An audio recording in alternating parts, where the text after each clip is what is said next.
Assalamualaikum warahmatullahi wabarakatuh.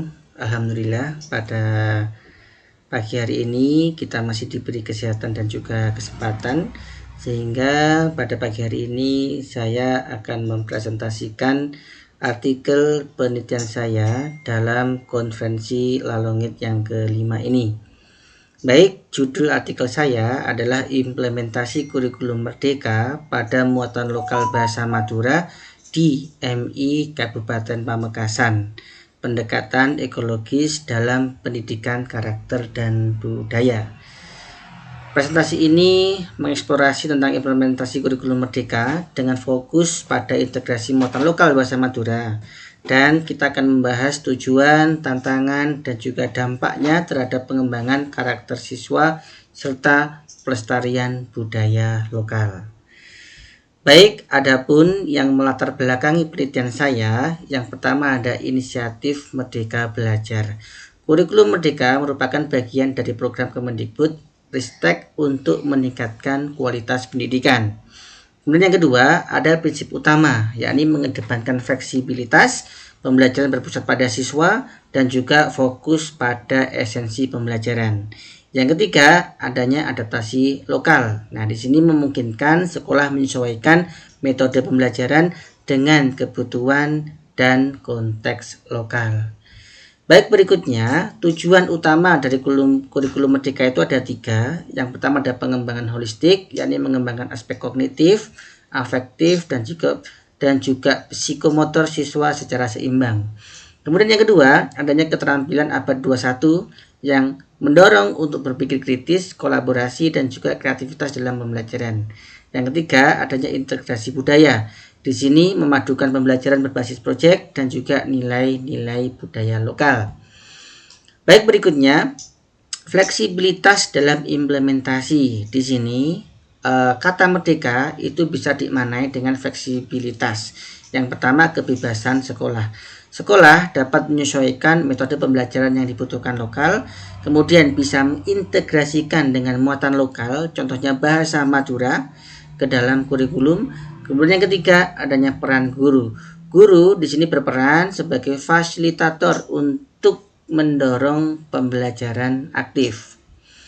Berikutnya, pentingnya muatan lokal dalam pendidikan. Yang pertama, sudah adanya regulasi dari pemerintah ya di Permendikbud nomor 79 tahun 2014. Kemudian berikutnya ada pengenalan budaya yang bertujuan untuk mengenalkan dan memperkuat identitas budaya daerah kepada siswa.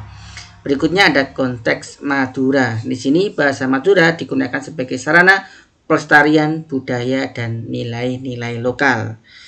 Berikutnya peran bahasa Madura dalam pendidikan karakter ada 3 Bapak Ibu. Yang pertama ada nilai budaya, yakni mengajarkan kesopanan, kemudian ketahanan melalui bahasa dan tradisi Madura.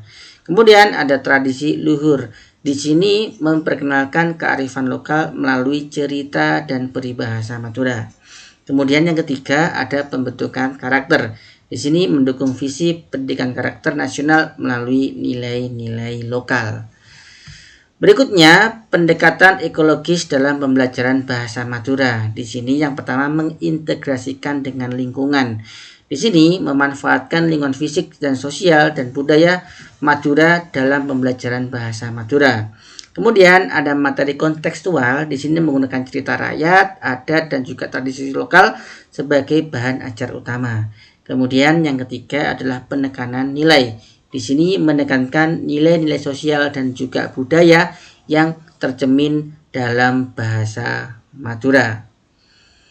Berikutnya berkaitan dengan tantangan dan peluang implementasi. Di sini tantangannya adalah keterbatasan sumber daya, latihan guru, dan prioritas rendah terhadap muatan lokal.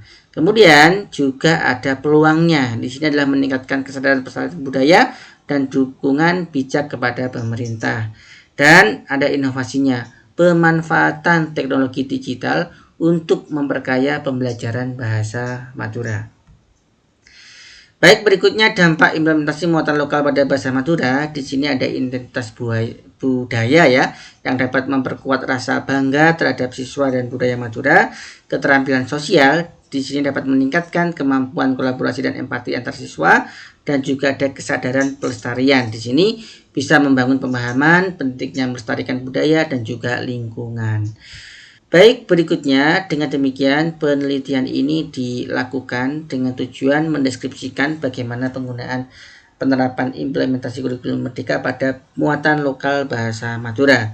Baik, berikutnya metode penelitian kurikulum Merdeka. Di sini peneliti menggunakan metode kualitatif yang mencoba untuk mendeskripsikan dan mengeksplorasi implementasi muatan lokal bahasa Madura pada kurikulum Merdeka di MI Negeri 1 Pamekasan dan MI Swasta Al-Falah Pamekasan. Berikutnya desain dan subjek penelitian. Desain penelitiannya adalah menggunakan pendekatan studi kasus kualitatif untuk memahami implementasi muatan lokal bahasa Madura secara mendalam. Kemudian subjeknya adalah melibatkan kepala sekolah, guru bahasa Madura, dan juga siswa yang dipilih menggunakan teknik sampling seperti itu. Kemudian berikutnya metode pengumpulan datanya dengan wawancara semi terstruktur, yakni menggali pemahaman ya dari kurikulum Merdeka itu baik dari kepala sekolah, guru dan juga siswa. Kemudian observasi langsung mengamati guru ketika pembelajaran dan juga analisis dokumen hasil pembelajaran siswa, kurikulum, silabus, materi ajar dan sebagainya. Kemudian juga dianalisis. Baik, berikutnya hasil dan pembahasan penelitian implementasi muatan lokal bahasa Madura dalam kurikulum Merdeka. Ini ada beberapa poin. Yang pertama, adanya integrasi bahasa dan budaya lokal. Di sini ketika di MI itu menggunakan pendekatan tematik, yakni pengajaran bahasa Madura mengaitkan aspek bahasa dengan budaya lokal Madura. Kemudian adanya pembelajaran berbasis nilai. Di MI Negeri 1 Pamekasan, di MI Swasta Al-Falah itu menerapkan pembelajaran berbasis nilai lokal Madura. Baik, berikutnya ada kelebihan dan juga tantangan implementasi. Yang pertama ada relevansi budaya. Di sini materi yang terhubung dengan kehidupan sehari-hari dan juga meningkatkan antusiasme siswa. Kemudian ya ada peningkatan karakter. Di sini siswa belajar menghargai budaya melalui kegiatan seni dan budaya. Kemudian yang ketiga ada keterbatasan sumber daya, baik sumber daya buku, pelatihan bagi guru dan sebagainya. Dan juga ada kesulitan dalam pembelajaran bahasa, yakni siswa cenderung sulit menggunakan bahasa Madura yang halus seperti itu. Baik, berikutnya dampak terhadap pengembangan karakter siswa ada bisa menyebabkan siswa lebih percaya diri, kemudian juga kebanggaan terhadap budaya, penghargaan nilai, dan juga kesopanan. Baik, berikutnya pendekatan ekologis dalam pembelajaran bahasa Madura. Yang pertama ada pengalaman langsung. Di sini siswa belajar di sebuah pasar untuk menggunakan bahasa Madura secara praktis. Kemudian kegiatan budaya, di sini ada seni tari dan cerita rakyat membantu siswa memahami pentingnya budaya. Kemudian yang ketiga ada penguatan identitas. Di sini pendekatan ini memperkuat identitas budaya siswa.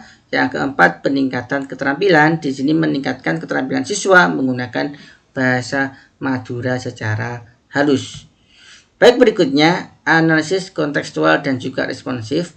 Adanya relevansi materi, jadi pembelajaran itu ada relevan dengan kehidupan sehari-hari, kemudian pelibatan masyarakat sekitar, kemudian juga tantangan koordinasi ya, kurangnya koordinasi antara sekolah, masyarakat dan juga pemerintah, dan juga adanya pengembangan kegiatan, yakni perlu peningkatan dalam pengembangan kegiatan berbasis budaya.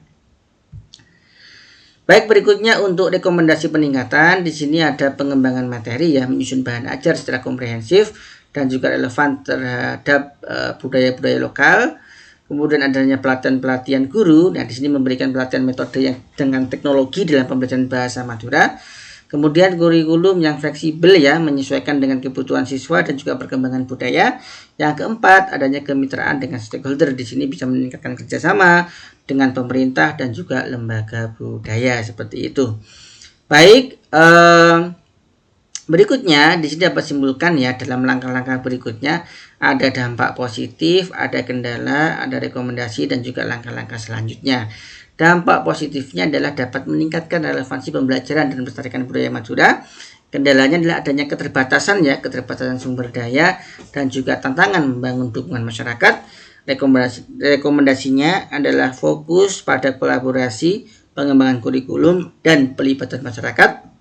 Mengembat langkah-langkah berikutnya adalah evaluasi berkala dan juga penyesuaian program berdasarkan umpan balik yang ada. Baik, mungkin itu yang dapat saya sampaikan pada konferensi Lalongit yang kelima ini. Terima kasih banyak atas perhatiannya. Di Pamekasan banyak bunga telasih. Cukup sekian dan terima kasih. Mohon maaf atas kurang lebihnya. Wassalamualaikum warahmatullahi wabarakatuh.